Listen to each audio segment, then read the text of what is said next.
Well, hello, folks. I'm just going to first start out by saying I am grateful to be alive. I did not. This video should have came out yesterday, but I was not able to make it to come out yesterday.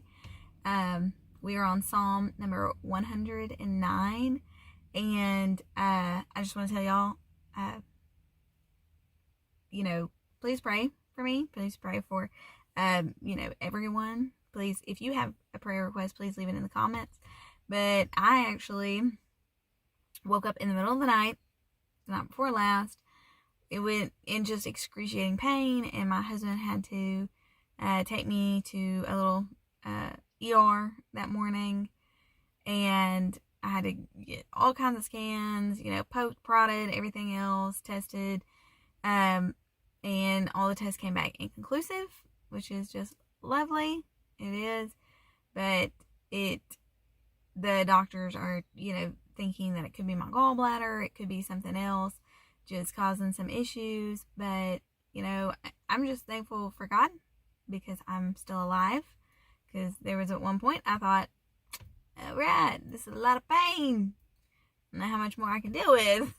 But, I'm thankful I am alive. I'm thankful that joy does come in the morning.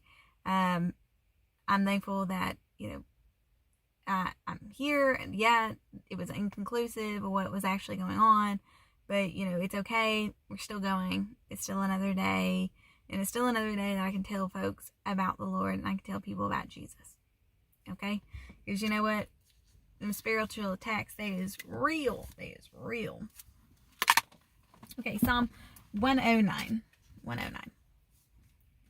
This one is called Vengeance Invoked Upon Adversaries. O God, whom I praise, do not remain silent, for wicked and deceitful men have opened their mouths against me. They have spoken against me with lying tongues. With words of hatred they surround me. They attack me without cause. In return for my friendship, they accuse me, but I am a man of prayer. They repay me evil for good and hatred for my friendship. Appoint an evil man to oppose him. Let an accuser stand at his right hand. When he is tried, let him be found guilty, and may his prayers condemn him. May his days be few. May another take his place of leadership. May his children be fatherless and his wife a widow. May his children be wandering beggars. May they be driven from their ruined homes. May a creditor seize all he has. May strangers plunder the fruit of his labors. May no one extend kindness to him or take pity on his fatherless children.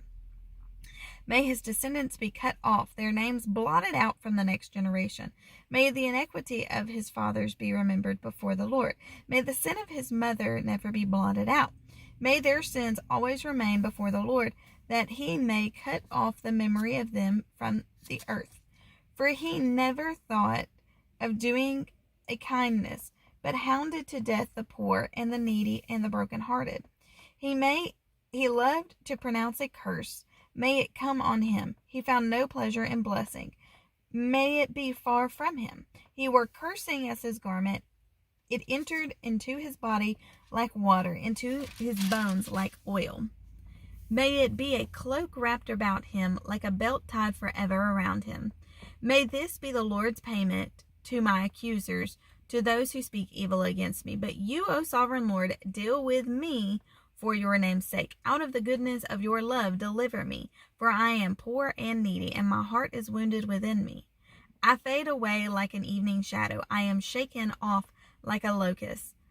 My knees give way from fasting. My body is thin and gaunt. I am an object of scorn to my accusers. When they see me, they shake their heads. Help me, O Lord, my God. Save me in accordance with your love. Let them know that it is your hand, that you, O Lord, have done it. They may curse, but you will bless. When they attack, they will be put to shame. But your servant will rejoice. My accusers will be clothed with disgrace and wrapped in shame as in a cloak. With my mouth I will greatly exalt the Lord. In the great throng I will praise him, for he stands at the right hand of the needy one, to save his life from those who condemn him. Okay. Now, this is a little bit longer, I will admit, and you will hear, a lot of accusing. That's one of the things that Jesus talks about. Y'all will remember where he talks about forgiving people. And Peter comes up to him and he's like, okay, so how many times should we forgive them? 7 times? Like 7 times seems to be enough to forgive somebody. And he was like, no, you should do it 7 times 70. Okay, that's 490 times. And he's saying 7 times 70 a day. 490 times a day. Now, does this psalm really sound like somebody who is showing forgiveness? No, it does not. It does not. It really, it's one of those where it's, God, do all this stuff, make them a disgrace, even their children, even the next generations, blot them out of all that stuff. That is not forgiveness there. That is not showing thy neighbor forgiveness. And we are to treat our neighbor as thyself. And who is your neighbor? Anyone is your neighbor. Absolutely anyone is your neighbor. And so this Psalms is one of those, it was written well before Jesus came. But, it's one of those where you've got to understand that this guy was not saying, I'm going to take vengeance. He was saying, God, you take vengeance. God, I'm relying on you for that vengeance. And so that's a really good one to remember, is that vengeance should be of the Lord's. It's not us. We shouldn't act any different, because at the beginning of this psalm, he's talking about how his friendship is shown with hatred, how his loving kindness is come back with wickedness. Now, we need to remember that no matter how awful this person treats you, first of all, you should forgive them. And secondly, you should still show them that same loving kindness that Jesus has shown you. If his grace is enough for you, as in the parable of the debtor, if he has forgiven you 10 million sins, 10 million, okay? Because that's really probably a rough estimate of how many he's actually forgiven you of. 10 million sins. Can you not forgive somebody who has sinned against you 7 times? Like just a few times they've sinned against you. See, that is one of those things. We should not harbor that unforgiveness. And honestly, with the fruits of the Spirit, one of the fruits of the Spirit is love.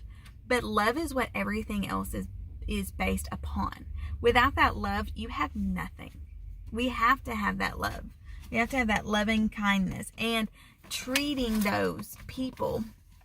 One of the things that I always loved was to do unto others as you would have them done unto you, as in treat others the way you would want to be treated. You want respect, you show respect. You want love, you show love. You want kindness, you show kindness. You want patience, you show patience. You want, if you want those things to be shown to you, because I know every single person wants those things shown to them, then you have to do it yourself. You can never show those things without doing it yourself. So I pray this lesson has blessed you.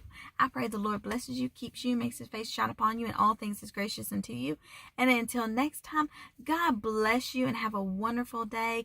And please continue to pray for those around you. Anybody that is sick in body, I pray that the good Lord heals you. And just know that it says in his word that by his stripes you were healed. Not you are healed, you were healed. Stand on those words today and take back that authority, and know that the good Lord will heal you. He will heal you. Okay? And until next time, God bless you all.